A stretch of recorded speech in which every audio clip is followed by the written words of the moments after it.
In this episode, the Sega Genesis Power Base Converter.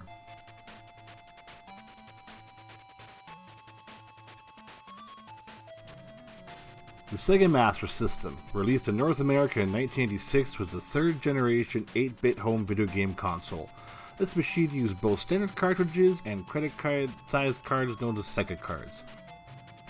But then 3 years later, the Sega Genesis had come out. Now what to do with all those old Master System games? Here, son, have a Sega Genesis, the newest machine from Sega. Cool! Wait a minute, what about my old Master System games? What if I want to play those again? I don't have to hook up my old Master System to play them. I got you covered, boy. Boom, here's a mini Master System to plop on top of your Genesis. Now leave me alone. Awesome, I can play all my old Master System games whenever I want. And that was Sega's solution. But what was the Power Base Converter?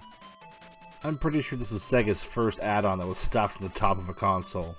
This device had the cartridge slots on the top, and the card slot just below with a pause button, just like the Master System.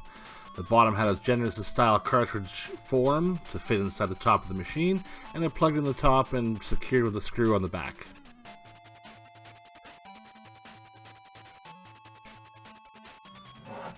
Installing the device was very simple. Pop it on the top of the machine, secure the screw on the back to make sure it didn't come off, put in your favorite game in the top of the machine or the card slot, and turn the power on.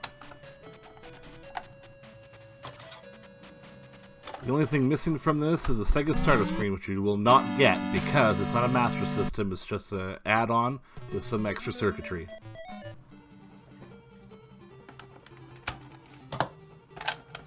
Installing the Sega card is the same as any of the Master System. Just put the card in the slot, turn the machine on, and play your favorite game.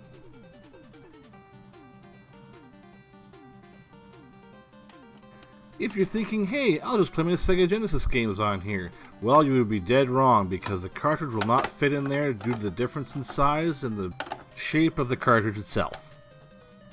And that was kind of a bummer. Oh well. This is the Genesis 1 circuit board.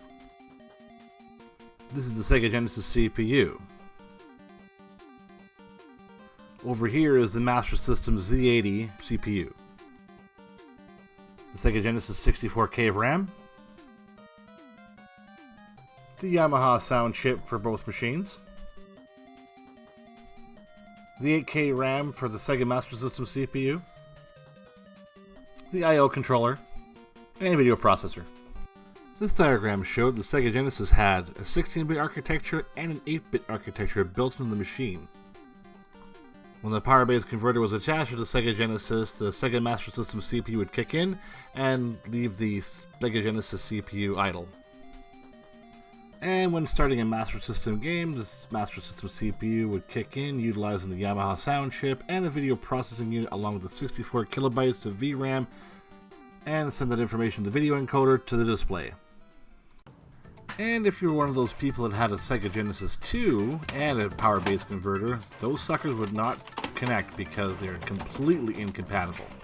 It's unfortunate, but that was the way it was. It was only compatible with the Genesis 1. The Sega Genesis Power Base Converter was a really neat idea at the time, but I'm not too sure how well it took off. I never knew any of my friends that had one. I just know I had one because we eventually bought one to play our old Sega Master System games. And I was only able to find one commercial relating to the Power Base Converter. That's how obscure it was. I can't find anything else online with it but this promo for Sega Genesis cartridges and the Power Base Converter. Sega must have been proud of this device because it paved the way for the 32X, and we all know how terrible that add-on was. Anyway, I hope you enjoyed the trip back in time, and thanks for watching.